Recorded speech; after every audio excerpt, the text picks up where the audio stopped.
दोस्तों आज की वीडियो में हम बात करेंगे कि एक फाइनेंशियल ईयर यानी एक साल में आप कितने रुपए यूपीआई या फिर किसी भी तरह के ऑनलाइन मोड के माध्यम से आप कितने रुपए रिसीव कर सकते हैं और कितने रुपए आप सेंड कर सकते हैं यानी ट्रांसफर कर सकते हैं ताकि आप इनकम टैक्स की नोटिस से बचे रहें। साथ ही दोस्तों इस वीडियो में यह भी जानेंगे कि अगर आपने लिमिट से ज़्यादा पैसे ट्रांसफर कर दिए हैं यानी सेंड कर दिए हैं या फिर लिमिट से ज़्यादा आपने पैसे अपने खाते में रिसीव कर लिए हैं तब उसका क्या सोल्यूशन है ताकि आप इनकम टैक्स की नोटिस से बचे रहें। दोस्तों वीडियो में आगे बढ़ें उससे पहले आप सभी लोगों से हमारी एक ही रिक्वेस्ट है, अगर अभी तक आपने हमारे चैनल को सब्सक्राइब नहीं किया है, चैनल पर नए हैं तो प्लीज़ चैनल को सब्सक्राइब कर दीजिएगा, साथ ही साथ बेल आइकन भी प्रेस कर लीजिएगा ताकि आने वाले वीडियो के नोटिफिकेशन आपको मिलते रहें। चलिए शुरू करते हैं। दोस्तों सबसे पहले बात कर लेते हैं कि एक फाइनेंशियल ईयर में आप यूपीआई या फिर किसी भी अन्य ऑनलाइन मोड के माध्यम से कितने रुपए किसी को सेंड कर सकते हैं ताकि इनकम टैक्स की नोटिस आपको ना आए। तो दोस्तों हम आपको बता देना चाहते हैं कि इनकम टैक्स एक्ट में या किसी भी एक्ट में ऐसा कहीं कोई लिमिट नहीं बनाई गई है कि आप अधिकतम कितने रुपए सेंड कर सकते हैं अपने यूपीआई या फिर ऑनलाइन मोड के माध्यम से। दोस्तों आप जितना चाहें आप उतना रुपया अपने यूपीआई या फिर किसी भी ऑनलाइन मोड के माध्यम से किसी को सेंड कर सकते हैं। इसके लिए किसी भी एक्ट में कोई ऐसी लिमिटेशन नहीं बनाई गई है।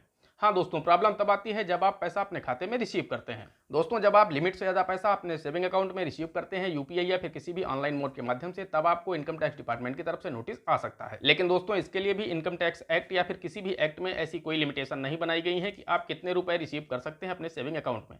लेकिन दोस्तों ये याद रहे कि आप अगर ज़रूरत से ज़्यादा यानी बहुत ज़्यादा आप यूपीआई या फिर किसी भी ऑनलाइन मोड के माध्यम से अपने खाते में पैसा रिसीव करते हैं तब आपको इनकम टैक्स की तरफ से नोटिस आ सकता है। दोस्तों बहुत ज़्यादा का मतलब है अगर आप 5 लाख रुपए की लिमिट को क्रॉस कर जाते हैं एक फाइनेंशियल ईयर में, तब आपको इनकम टैक्स डिपार्टमेंट की तरफ से नोटिस आ सकता है। वहीं दोस्तों आपको मेरा एक सजेशन है कि अगर आप अपने एक सेविंग अकाउंट में 5 लाख रुपए की लिमिट को क्रॉस कर जाते हैं तब आपको आईटीआर जरूर फिल करना चाहिए।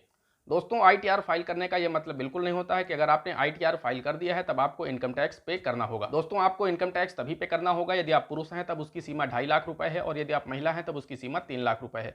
दोस्तों अगर आप इन लिमिट को क्रॉस करते हैं तब भी आपको इनकम टैक्स पे करना होगा। वहीं दोस्तों आप बैंक एफडी, जीवन बीमा, सुकन्या योजना, एनपीएस, पीपीएफ आदि में निवेश करके रुपए 1.5 लाख तक की अतिरिक्त छूट भी इनकम टैक्स में प्राप्त कर सकते हैं। तो दोस्तों अगर आपकी इनकम एक फाइनेंशियल ईयर में रुपए 2.5 लाख से कम है तब आप ये आईटीआर फाइल करते हैं, तब आपका जो डिडक्शन होगा वो जीरो होगा और आप भविष्य में किसी भी परेशानी से बचे रहेंगे। वहीं दोस्तों आपको एक बात का विशेष ध्यान रखना होगा कि अगर आप एक महीने में अपने सेविंग अकाउंट में 1 लाख रुपए की लिमिट को क्रॉस कर जाते हैं तब आपको एक करेंट अकाउंट ओपन करवा लेना चाहिए। दोस्तों अगर आप एक महीने में 1 लाख रुपए की लिमिट को क्रॉस कर जाते हैं इसका मतलब यह है कि आप कोई ना कोई बिजनेस करते हैं। दोस्तों बिजनेस का मतलब ये हुआ चाहे आप कोई सर्विस देते हो उसके बदले में आप पैसा लेते हो या फिर आप कोई सामान बेचते हो, आपके पास कोई दुकान हो, आप उसके सामान का जो पैसा होता है वो आप अपने खाते में लेते हैं। तो दोस्तों अब आपको ऐसा नहीं करना है, आपको एक अपने बिजनेस के नाम से करेंट अकाउंट ओपन करवा लेना है। और दोस्तों आपके जो भी बिजनेस के ट्रांजैक्शन हो आपको करेंट अकाउंट से करना है और आपके जो भी पर्सनल काम हो उनके ट्रांजैक्शन आपको अपने सेविंग अकाउंट से करना है। दोस्तों एक बात हम आप लोगों को और बता देना चाहते हैं कि अगर आप कोई सर्विस के बदले में पैसा लेते हैं तो उसका क्राइटेरिया इनकम टैक्स डिपार्टमेंट की तरफ से अलग बनाया गया है।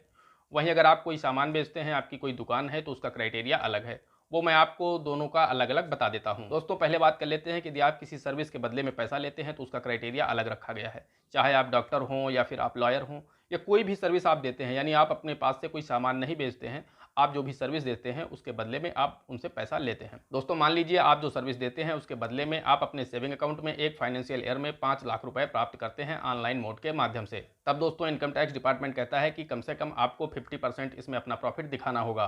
दोस्तों 5 लाख का 50% 2.5 लाख रुपए होता है। अगर आपकी 2.5 लाख रुपए इनकम है तब आपको आईटीआर जरूर फाइल करना चाहिए। दोस्तों अब बात कर लेते हैं कि यदि आपकी कोई दुकान है, आप कोई सामान बेचते हैं, उसके बदले में वो उसका पैसा आप अपने सेविंग अकाउंट में भी लेते हैं और आप कैश में भी लेते हैं। तो दोस्तों मान लीजिए आपने यदि एक फाइनेंशियल ईयर में आपने जो भी पैसा ऑनलाइन मोड के माध्यम से अपने अकाउंट में लिया है वो मान लीजिए 5 लाख रुपए हो गया है और आपने 10 लाख रुपए का सामान कैश में बेचा है, तो दोस्तों ऐसे में आपका 15 लाख रुपए का बिजनेस हो जाता है। और दोस्तों इनकम टैक्स डिपार्टमेंट कहता है कि आपने जो भी सामान बेचा है और उसका पैसा जो आपने अपने खाते में लिया है उसका कम से कम 6% इनकम यानी प्रॉफिट आपको दिखाना होगा। साथ ही दोस्तों आपने 10 लाख रुपए का सामान नगद में बेचा है यानी कैश में बेचा है, तो दोस्तों जैसे ही आप अपना वो पैसा बैंक अकाउंट में जमा करेंगे तो इनकम टैक्स डिपार्टमेंट कहता है कि आपने जो सामान नगद में बेचा है उसका कम से कम 8% प्रॉफिट आपको दिखाना होगा। 10 लाख रुपए का 8% हो जाता है 80,000 रुपये और आपका जो 30,000 रुपये हुआ था ऑनलाइन मोड का इनकम और 80,000 हो गया आपका नगद में इनकम, तो कुल मिलाकर 1,30,000 रुपये होता है। ऐसे में आपको परेशान होने की आवश्यकता नहीं है, इसमें आपको ना ही आईटीआर फाइल करने की ज़रूरत है और ना ही आपको टैक्स पे करना होगा। लेकिन दोस्तों अगर आप 2.5 लाख रुपए की लिमिट को क्रॉस कर जाते हैं तब आपको आईटीआर भी फाइल करना चाहिए। साथ ही साथ अगर आप जीवन बीमा, एनपीएस, सुकन्या योजना, बैंक एफडी आदि में निवेश नहीं किए हैं तब आपको टैक्स भी पे करना होगा 2.5 लाख के ऊपर। दोस्तों आप लोगों को मेरा एक सजेशन है कि अगर आपकी इनकम 2 से 2.5 लाख रुपए के बीच में भी है तब भी आपको ITR जरूर फाइल करना चाहिए, ताकि इनकम टैक्स डिपार्टमेंट के पास आपकी इन्फॉर्मेशन सेव रहे और भविष्य में आपको किसी प्रकार की कोई दिक्कत ना हो। क्योंकि अगर आपकी इनकम 2.5 लाख रुपए से कम है तब आपको डरने की आवश्यकता नहीं है, आप ITR फाइल करेंगे और आपका जो डिडक्शन होगा वो जीरो होगा, यानी आपको कोई भी इनकम टैक्स पे नहीं करना है और आप हमेशा सुरक्षित रहेंगे। इनकम टैक्स डिपार्टमेंट की तरफ से आपको कोई भी नोटिस नहीं आएगा। तो दोस्तों अगर आपकी इनकम एक फाइनेंशियल ईयर में 4 या 4.5 लाख रुपए तक है तब आप इन टैक्स सेविंग स्कीम्स में निवेश करके आप अतिरिक्त छूट प्राप्त कर सकते हैं और आप इनकम टैक्स से बच सकते हैं।